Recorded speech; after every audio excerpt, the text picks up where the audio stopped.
My initial problem was a fungal infection in my toenails in my left foot, one on the right foot on the big toe. I guess not good to look at, and then also it started to get quite uncomfortable in terms of just itching and yeah, just get quite sore on occasion. So I first noticed it a good few years ago, and it just gradually got worse over time and spread. So I didn't seek help straight away, I think just because of my lifestyle. I was really busy, 2 young children, full-time job. So I got it sorted eventually, just as it got worse over time, and I think, I don't know, it might have been my age, midlife crisis, and I thought, right, I need to start acting on things and you know, self-improvement and just the thought of why put up with it if I can do something about it. My initial assessment was I was probably a bit on edge going in, just because I don't like my feet being touched, so that's always a problem from the start. So I was quite clear that I just wanted rid of my toenails and just start again. So the nails grew back. So there was a treatment to spray, which was great for me because it meant I didn't really need to touch them so much, so spray them 3 times a day.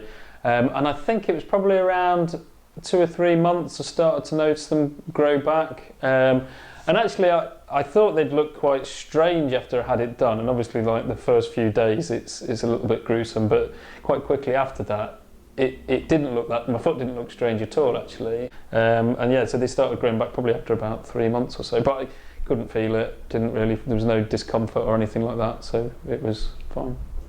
After the initial treatment, I was advised that there might be some pain, but obviously your feet are completely numb, so there's a very small prick of the needle, as you get with any kind of needle, but it's only minor, and then you can't feel your feet at all, so didn't feel anything for the first, I want to say 24 hours, maybe not quite as much as that. I'd got some ibuprofen, but I think I was bracing myself for the worst, and it wasn't as bad. It feels just like a throbbing, a day off work, and just took it easy with my feet up, which wasn't a bad thing. And then yeah, minimal discomfort really, nowhere near as bad as I was expecting.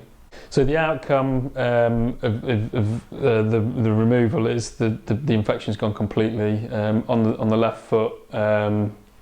Better than I could have imagined. They're just back to normal basically, which I hadn't had them in a long time, and obviously the sort of the athlete's foot had to clear before we did the nail surgery anyway, so I had some treatment to get rid of that. So doesn't so much impact what I can do now after surgery compared to it did before, because I wasn't really hindered, but it's just nice having a foot that's not infected. It's nice not to be, you know, at night or even during the day when it's warm, it's sort of having to scratch and itch your feet. And it's just aesthetically, it's just much nicer to, you know, for swimming and wearing flip-flops and that kind of stuff. It's just much better. So happy with the result.